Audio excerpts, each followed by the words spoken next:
All righty. Hello, Facebook world. Thank you so much for coming to fourth trimester Central Village. Today we are talking about relationships, and today's village gathering is going to be a little bit different than our most recent ones. Instead of having a speaker or talking about a specific training, we're going to be holding space together to share about the relationships in our life and how this changes in motherhood. I want to make a few announcements before we get started. We are going to be returning to in-person village opportunities just for the Central Village. And so that's the second Wednesday of every month. We're going to be at the Idea Museum in Mesa, Arizona from 10 to 11:30. And so we invite you guys to join us there. We may not always be on Facebook Live in those villages because we'll be in person, and that gets a little tricky, but you're welcome to join us. We'll be sharing more information on the Facebook page about joining us in person, so you know how to sign up and where to go. Alrighty, so thank you guys for joining us today. I want to spend a little bit of time talking about relationships, and we're going to spend a little bit introducing the reality of how relationships impact us in motherhood, especially in the first 5 years of motherhood. And how that's different from what we experienced prior to becoming a parent, and how there's some changes in grief and difficulty in moving through those relationships. Once we talk about that, we'll go ahead and hop off and have a chat amongst ourselves in the Zoom environment. If you're watching this and you want to join Zoom, go ahead and head on over to fourth trimester's website and sign up for the village. For today, you'll get the Zoom link so that you can pop in and join us there. Alrighty, so when we go into motherhood, and anybody who's on Zoom, feel free to pop in and unmute yourself and chat as well.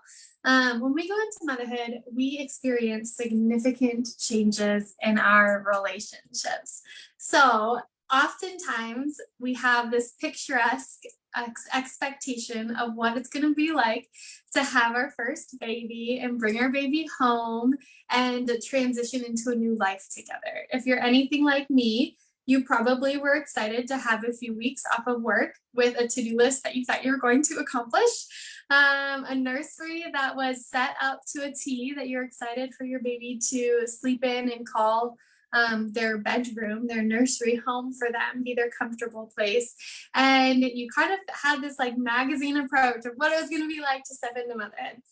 And then when motherhood hits, it hits you like a ton of bricks. And if you birthed your baby, you come home, you bring your baby home. Usually there's this immense healing process, difficulty with even getting out of bed, sometimes difficulty with walking, showering, going to the bathroom. There's this part of you that's like, wait, this isn't as beautiful and picturesque as I thought it was going to be. Usually the nursery's untouched for weeks, whether it's just like we use the rocking chair, maybe we change diapers in there.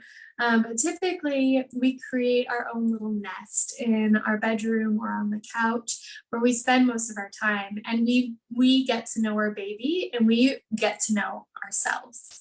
We enter into a new relationship with ourselves. This phase of life is called matrescence, and it's a developmental phase that you experience when you step into motherhood. And it's filled with hormone changes, it's filled with body changes, it's filled with pruning of your brain and changing connections in your brain. You actually prune gray matter in your brain that is responsible for social emotional connection. And you create space for learning the cues of your baby. And you live in this space where it feels like mom brain kind of takes over. And this is a norm. And I want to call this out and shed light on it because I don't feel like as a society we talk about this enough. It is normal for us to engage in a stage of life where we feel like we're taking steps back in our relationships outside of ourselves and our baby or our partner or immediate family. and just live in the moment of that. And we can feel grief around that because it might not be what we expected. We might have expected having somebody be in the house with us to help us care for the baby, whether it's a postpartum doula or your own mom or a grandparent or a friend. Having somebody guide you through that. You may have that, you may not have that. You may have friends that you used to spend time with all the time that you haven't seen now in weeks or months. You may have a relationship with your partner that used to be exciting and energetic, and now it's transactional. And it's about like, did you get the bottle? Did you change the diaper? When are we passing the baby off so somebody can get some sleep? It becomes very like robotic and transactional rather than living in the space of like that connection that we experienced at the beginning. And I want to shed light on this and normalize this experience because it's real. It's real, and it's not something that we should look at thinking that it's a problem. It's actually a phase of our life, and our relationships will persevere through it, and we'll hold grace for ourselves as long as we know it's normal and we have that somebody telling us to give us that permission, or that intuition to give us that permission to hold grace. So any mamas on Zoom want to kind of share how your relationship changed after having a baby? And we'll talk more in depth with this about all of it after we hop off live, but feel free to pop in and share a little bit now around how things have changed in your life. I just want to say, for me, all of these things with my partner, my parents, my friends, or even my older children, I started deciding what was important. So if there were friends that were fringe friends that kind of, I talked to occasionally or something like that, they became even more of a fringe, or they were almost pushed out of my circle of immediate importance, because I started to really recognize what relationships were important to me and to my baby. And I pushed out anything that was extra. And it was very empowering to do that, because I started to prioritize my mental health and my baby's mental health, mostly my baby's, because I never prioritize myself. As moms, we never do that.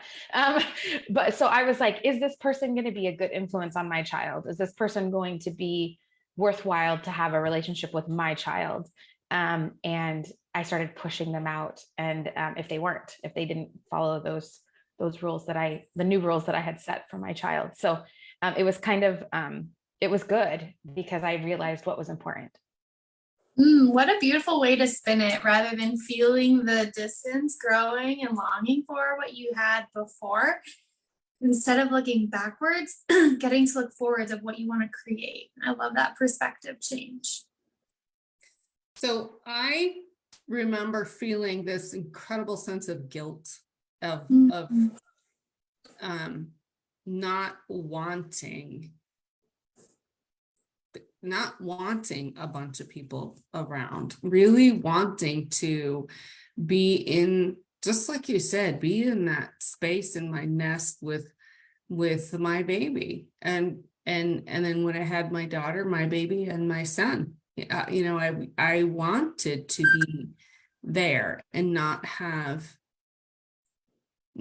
other people try to get in the middle. I didn't want people to come and take the baby, so that I didn't. And then when my mom and my aunts would come and visit, and they were trying to be helpful, and so I still remember. So Maddie's gonna be 9, and I remember when she was about 5-6 weeks old. My son had this meltdown about something. So I was talking to him, and somebody took the baby out of my arms, which is fine because I needed to have a 5-year-old melting down in my arms. But then I didn't know where they went. Like, I was like, where did my baby, what the hell? And they had ended up going for a walk, which was totally fine and safe, but I didn't know. And let me tell you, my stress reaction was just like, I was so angry. I was so mad. And all I wanted to do was go get my baby and go live in an island by myself. I was just like, no, you don't take the baby. No, it isn't. No. And to be in that space, to have that much stress, that much reaction, that much triggering stuff, and then have to defend to my mom and my aunt about why I was upset. And having them ask me, are you okay? I'm like, well, hell no, I'm not okay. I'm trying to be a mom to my 5-year-old. I'm exhausted. And you just took my baby away. Like, no, I'm not. But the guilt around that bothering me, that I wasn't just okay with all of these relatives coming to flood me. I'm like, no. It's very, so yeah, this feeling of wanting to be very insular, wanting to be in this space, but feeling like that's not okay to do, that I'm supposed to want this giant village of people around me, and I really didn't. That was hard for me. Yes, you brought up a really great point inside that too, of like, you are learning to develop a new type of boundary and communication style with the people around you in a state of like heightened, like mama sense, right? Like mama bear is out, anxiety's on high, everything's new, you're just trying to understand a new process, you're creating like this moment of like, this is my time to bond, and like trying to establish these boundaries that you didn't think you would have to, right? Like, who would have thought, and it's common, but who would have thought we'd have to say, please don't leave the house with my baby without talking to me first, right? Like, or please don't leave, go downstairs, walk the stairs with my baby, like stay in the room if you hold them, or stay sitting down, or whatever our preferences are, which we have the right to choose and uphold. But it's hard to even fathom having to say that to somebody, right? And then when you're in that stage and you do say it, and many of us struggle with this people pleaser side, this like, this, and I know you shared this a little bit, Kate, but this like, yes, being a yes person, it can be hard to establish those boundaries and not get into the emotional stage of like, I don't want to feel this guilt as a mom. I just want to know my baby's safe. And this is extremely realistic to say, is please don't leave the house without telling me why you have my baby. Right. And not even knowing that you can say that, not even being able to formulate a sentence with those words in it. Like, yeah.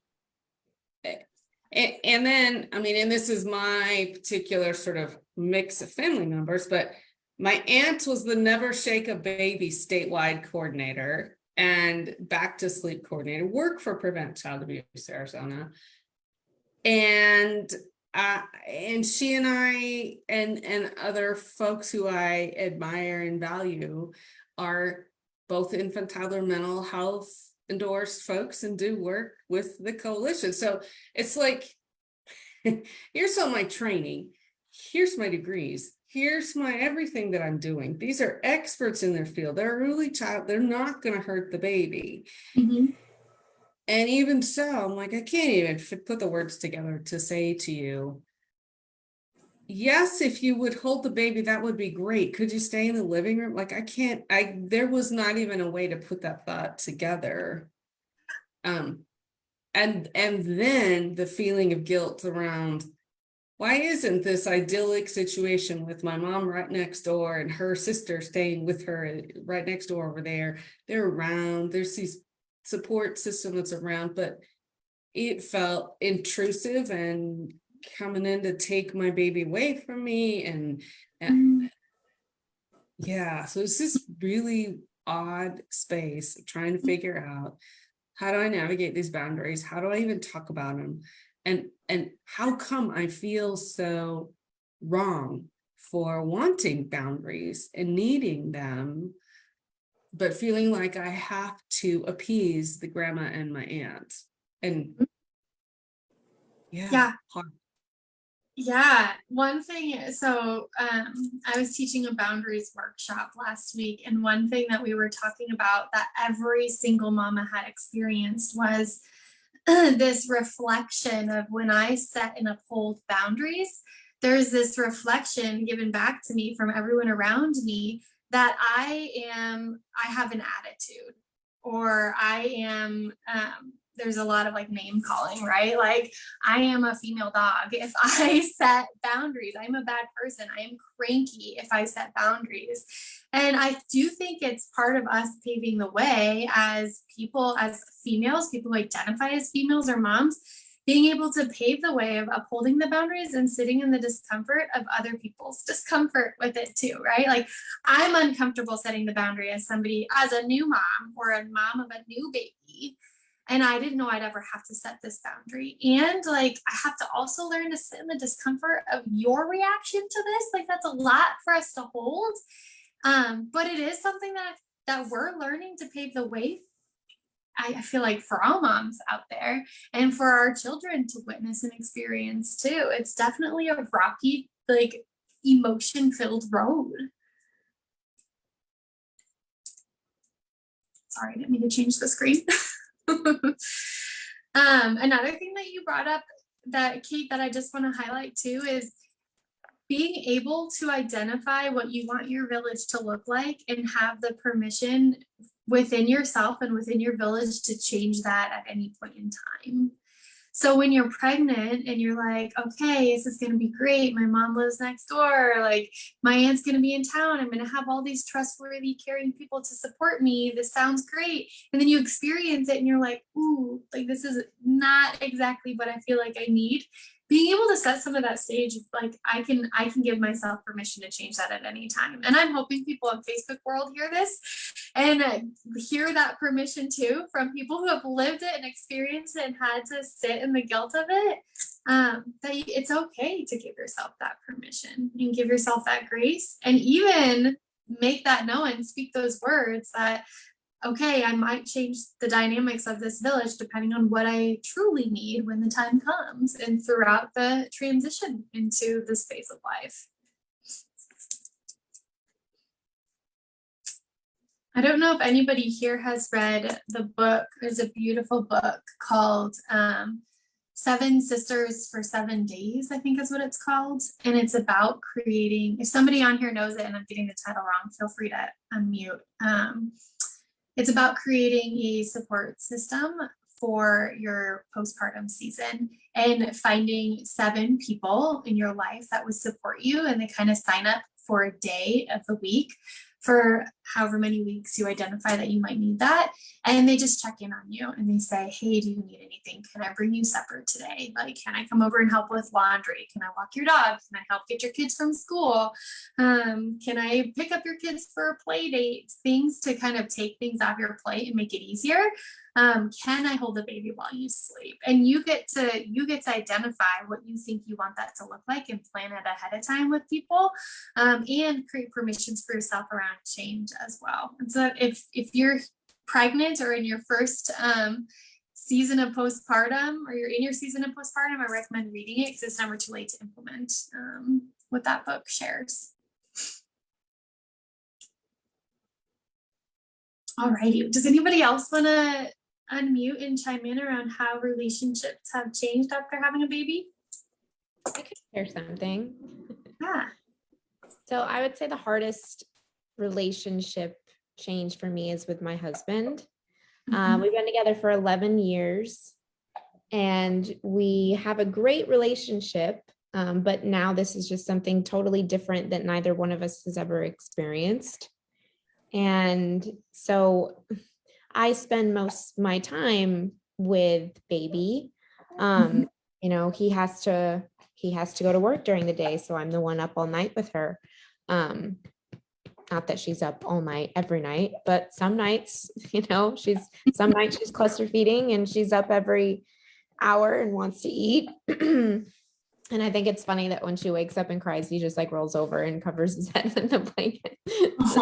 And I try to be like, you know, as quiet and understanding as possible. But then during the day when he comes home, I'm like, hey, can you hold her for just a minute while I I take some time to do a load of laundry or something. Like there's no more time for myself. That doesn't exist. Time for myself is just I need to take a shower because I haven't showered in 2 days. So, and I guess what I'm struggling with is that I understand her needs so well because I'm the one that spends all my time with her.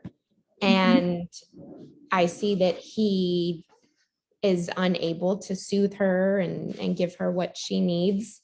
And I'm overstepping, according to him, by, telling him what to do or how to do it. And it's hard not to. It's really hard to just shut my mouth because I see her crying and I just want her to be okay for 20 minutes while I take a shower. And rather than him saying, okay, you need to hurry up because she just wants you, she wants you back. And so then I'll give him advice like, well, hey, try this, she'll go to sleep if you just put her in a swaddle and turn on the white noise. She'll fall asleep in 5 minutes. And he wants to do everything his way. And his way is just not working. She's just crying. And then he'll say, oh, she just needs to cry it out. No, she's communicating that she needs something. I don't believe in the cry out method because it means something's wrong and I can always find something wrong. It's a gas bubble or she's just got to poop, help it move along and she'll feel better in minutes, but crying it out doesn't work for her. And so I'm struggling mostly with that. And he's my only support system. So it's not a good idea to, for us to be fighting because then I have truly no one. It seems like I've always been so self-sufficient and being able to take care of everything myself that I guess my whole family still feels that that's the case. So no one has come over or offered to bring a meal or hold the baby while I take a nap or do something. And I have 2 sisters here and I haven't seen anybody, friends kind of disappear after you have a baby. Oh, you're busy now. So, we won't bother you. And I want to be bothered. I want someone to come over and just sit and talk to for a little bit, but it's just me now. So our midwives were fantastic. And that was a huge support system, but that was, in the first 2 weeks of baby's life where she just mostly slept. And I didn't need much help because we just slept and recovered. I mean, I couldn't even get out of bed. Like you were saying, like walking was difficult. I couldn't even get out of bed to go to the bathroom without it hurting. Yeah.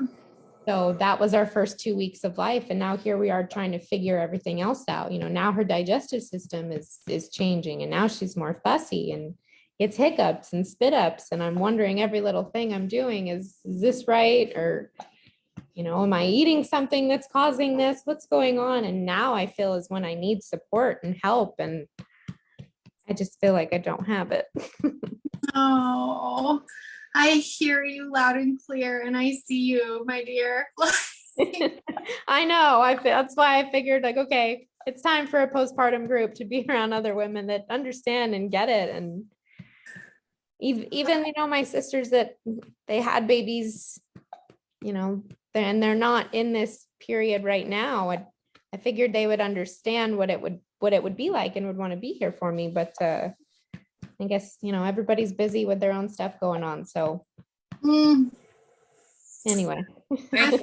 I hear you. I hear you loud and clear. But and I'm remembering, so there's this guilt of, gosh, I thought this was going to be wonderful to have my mom and my aunt around, and then it just felt overwhelming and intrusive.